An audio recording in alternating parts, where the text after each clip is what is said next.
Good evening, students. Welcome to the class of PSC Simplified Economics.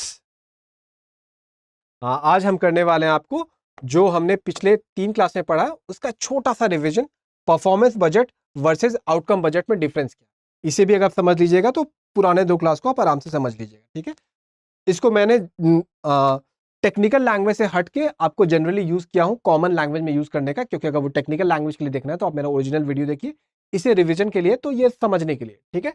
तो both आपको जो होता है both target to enhance the financial management and resource allocation. मतलब ये हम लोग अलग अलग बजटिंग प्रोसेस कर क्यों रहे, अगर बजट ही का मतलब आप जानिए तो वो करते क्यों, क्योंकि प्रॉपर रिसोर्स एलोकेशन हो और मैनेजमेंट हो, उसमें भी अगर रिफाइनमेंट आते जाए तो उसका अलग अलग नाम होते जाता है। परफॉर्मेंस बजटिंग हो गया आपको, जैसे फिर दूसरा हो गया आउटकम बजटिंग, और भी है जीरो बेस बजटिंग जो कि हमने किया था। लेकिन यहाँ पे जीरो बेस बजटिंग तो आप आराम से डिस्टिंग्विश कर लीजिएगा, लेकिन लोग बहुत परफॉर्मेंस और आउटकम में थोड़ा कंफ्यूज हो जाएंगे, ठीक है। तो इसीलिए मैंने आपको यहाँ पे एग्जांपल दिया हुआ है 10th बोर्ड एग्जाम और आपको पीएससी एग्जाम। आप बोलिएगा कि अरे सर ये क्या बात कर रहे हैं, तो देखिए आपको अगर याद होगा 10th बोर्ड में एग्जाम में क्या होता है कि आप बुक खरीदते हैं, साल भर पढ़ाई करते हैं, और आपका वो क्या एक 10th के पहले एग्जाम होता था, वो प्री 10th ऐसे कुछ होता था, उसमें मार्क्स अच्छा आता है, आपने पूरा कॉपी में नोट्स बनाए हुए हैं, तो इवेंचुअली क्या है कि आपके पास बहुत सारे इंडिकेटर्स हैं ये दिखाने के लिए ना कि आपने पढ़ाई की है, लाइक आपका जो रास्ता था वो सही जा रहा है, ठीक है।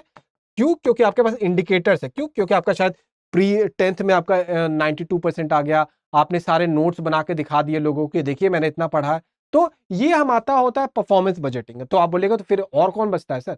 तो मान लीजिए बहुत ऐसे लड़के जिसने वो नोट्स भी नहीं बनाया, उसका 10th प्री बोर्ड में आपको आया शायद 15%, तो उसका परफॉर्मेंस खराब है, ठीक है।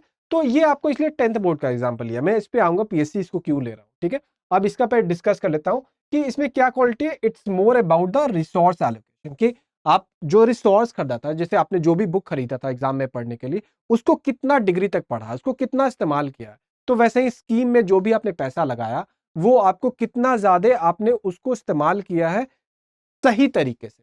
गलत वाला मान लीजिए एक्सपेंड कर दिया, आपको बनाना था पुल और उसने क्या किया कि लकड़ी का पुल बना दिया, किसके लिए? ट्रक के लिए। तो स्पेंड तो हो गया आपको वो पैसा, लेकिन सही तरीके से हुआ नहीं हुआ, क्योंकि वो तो पुल नहीं चलेगा। तो ये इसका resource allocation, funds based on performance and efficiency, ठीक है। अब जैसे हाल ही फिलहाल में आपको बिहार में एक न्यूज बना था कि एक पुल है जो कि 2014 से बन रहा है और बार बार गिर जा रहा है, 2 या 3 बार गिर चुका, बहुत बड़ा पुल, ठीक है। तो उसमें कहाँ दिक्कत हो रहा है? कहीं ना कहीं आपको परफॉर्मेंस उसका खराब हो रहा है, ठीक है। तो ये अगर आप अपने लैंग्वेज में समझिए तो किसी बच्चे ने आउटले तो लगाया, लोहा लक्कड़ सीमेंट बालू वो क्या वो डंपर पंपर सब ले आया वहां पे, लेकिन उसको ठीक से यूज नहीं किया जा रहा, तो उस फंड का जो परफॉर्मेंस एफिशिएंसी है वो खराब है। तो शायद जिस कंपनी को मिला हुआ होगा या जिस गवर्नमेंट बना रही है या जो भी इसका आपको स्टेक होल्डर है, मतलब public as a stakeholder नहीं, तो उन पे आपको गाज गिरेगा, ठीक है। तो ये परफॉर्मेंस ये बोलता है आपको। तीसरा हमारा होगा इंडिकेटर्स एंड आउटले का, इसमें रिलेशनशिप बहुत होता है, इंपॉर्टेंट। अब इंडिकेटर्स बोल रहा हूं मैं, आउटकम नहीं बोल रहा हूं, आउटकम मैं बताऊंगा बाद में एग्जैक्टली क्या होता है। कि अब इंडिकेटर्स क्या होगा, जैसे मान लीजिए कि हाँ ये पुल, आपको जैसे जो पुल का एग्जांपल ले रहा हमने कि ये पुल में 200 टन लोहा यूज हो गया है, ठीक है। तो ये एक इंडिकेटर होगा कि हाँ एक पुल में इतना लोहा यूज होता है, इतना यूज हो गया है, तो इतना पैसा जो खर्च हुआ वो सही जगह खर्च हुआ है, ठीक है। अब वो और आगे बात आता है आउटकम वाला बात पे आऊंगा नीचे, कि वो सही हुआ कि नहीं हुआ। देखिए अब हम आते हैं कि पीएससी वाला क्या होता है, कि आप पीएससी में कितना भी पढ़ लीजिए, आप पूरा टेस्ट पेपर बना लिया, आपके पास पूरा इंडिकेटर्स है, आपके पास पूरा आपके पास नॉलेज है, आप पूरा एकदम छाए हुए हैं सोसाइटी में एकदम, इसके ऐसा तो ज्ञान किसी के पास है ही नहीं, लेकिन अनफॉर्चुनेटली मान लीजिए आपका पीएससी क्रैक नहीं होता, ठीक है। तो आउटकम क्या होगा? ये तो ऐसे ही बोलता था यार, ये तो ऐसे ही बोलता था, यही होता है ना हमारी सोसाइटी में आउटकम, ठीक है। तो ये जो हमारा ये वाला बजटिंग प्रोसेस है यही है कि आप क्या कर रहे हैं, कौन सा इंडिकेटर सही दिखाया आपने, उससे मुझे कोई मतलब नहीं है, आउटपुट से मुझे मतलब नहीं, output is more about the indicator. मुझे आउटकम से मतलब है कि आपने क्वालिफाई क्या किया।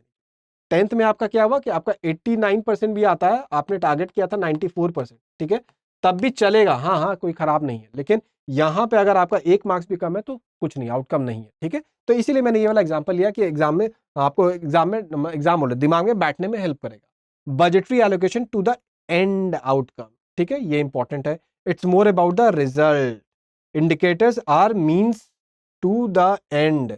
मतलब कि ऐसा नहीं कि इसमें इंडिकेटर हम लोग भुला दे रहे हैं। बिना आप अगर बिना पढ़ाई किए थोड़े आप एग्जाम को क्वालिफाई कर लीजिएगा, तो इंडिकेटर तो रहेगा ही। लेकिन हम बोलना इसमें ये चाह रहे हैं कि हमको इंडिकेटर से ही मतलब नहीं है। इंडिकेटर तुम दिखा रहे हो, चलो तुम्हारे लिए ताली मार दे रहे हैं, लेकिन हमको चाहिए end result, which is that you have to qualify the examination, और ये है आउटकम बजट। ठीक है, तो अब ये एग्जामिनेशन हम स्कीम के अगर टर्म में बात करें, तो ये स्कीम के टर्म में क्या हो जाएगा कि हम वो बोल रहे हैं कि आपने अगर मान लीजिए वही पुल वाला एग्जाम्पल लेते हैं कि आपने अगर 10,000 करोड़ का मांगा था खर्चा हमसे पुल के लिए, मैंने दिया आउटले।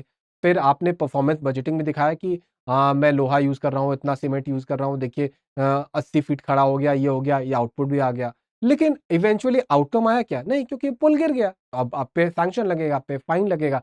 तो आउटकम बजट आपको ये दिखता है। तो ये तीनों प्रोसेस जाता है, लेकिन एंड तक चला जाता है। तो आई होप आपको ये डिफरेंस क्लियर हो पाया होगा। और ये आगे जाना था। तो हमें कोई ज़्यादा था नहीं जानने को, और खासकर जब मैंने इसको डिटेल सबको अलग से समझा चुका हूँ। तो चलिए, लाइक करिए, सब्सक्राइब करिए, शेयर करिए, और कुछ बताइए आप भी अपने स्टेट का ऐसा ही खर्चा, कुछ अपने स्टेट के बारे में जहाँ पे परफॉर्मेंस बजटिंग और आउटकम बजटिंग में कुछ डिफरेंस देख पाए। ठीक है, चलिए।